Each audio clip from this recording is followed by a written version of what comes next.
আজ থেকে 50 বছর আগে যখন আমি কানাডাতে গিয়েছিলাম, কোথায় তোমার দেশ, বাংলাদেশ আমার বোঝাতে লাগতো 1 ঘন্টা। কিন্তু আজকে আমি বাংলাদেশ বলার সঙ্গে ও ইউ আর ফর বাংলাদেশ, এটি আমার সবচেয়ে বড় অর্জন। দর্শককে গান শোনাবেন, সে গানগুলো একটু ডিফারেন্ট হবে। আপনি প্রথমেই আজম খান স্যারের একটি গান আপনার কণ্ঠে শোনাবেন। ওরে সালেকা, ওরে মালেকা, ওরে সালেকা, ওরে মালেকা, ওরে ফুল বানু পারলি না বাঁচাতে। এবার আমরা পিলু মমতাজের একটি গান আপনার কাছে শুনতে চাই। একদিন তো ছুটি হলো, সবাই তো চলে গেল। আর মনে নেই। এবার আমরা শুনতে চাই ফিরোজ শাহীর এক সেকেন্ডের নাই ভরসা কেমনে। শ্রদ্ধেয় ফকির আলমগীর স্যারের একটি গান। মায়ের একটা দুধের দাম, দাদিয়া গায়ের চাম। এবার ফেরদৌস ওয়াহিদের একটি জনপ্রিয় গান। মামনিয়া, মামনিয়া, আগে যদি জানিতাম তবে মন ফিরে চাইতাম।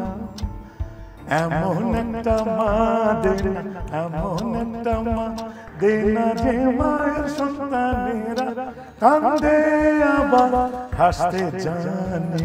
যখন প্রথম আপনি এই লিরিকটা পেলেন এবং গানটা গাইলেন, এর ভেতরের যে মর্মার্থটা আপনি অনুভব করলেন, এটি কতটুকু গভীর একটু বলবেন? আপনি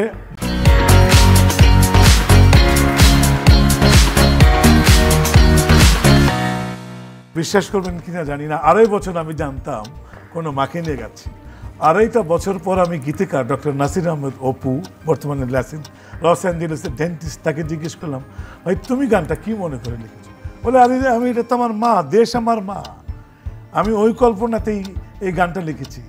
এই দেশের সন্তানরা হাসবে, কাঁদবে, দেশকে গড়বে। আমি এত বেশি ইন্সপায়ার্ড হয়েছিলাম ওই দিনকার পরে, কত হাজারবার গানটি গিয়েছি জানি না, আমি দেশকে কল্পনা করি গাই। স্বাধীনতার 50 বছরে আমরা 50 বছরে আপনি স্বাধীনতার মুক্তিযুদ্ধ এবং এই 50 বছর পুরোটাই আপনি দেখেছেন, দেখার সৌভাগ্য হয়েছে। আপনার কাছে সবচেয়ে বড় অর্জন কি মনে হয়?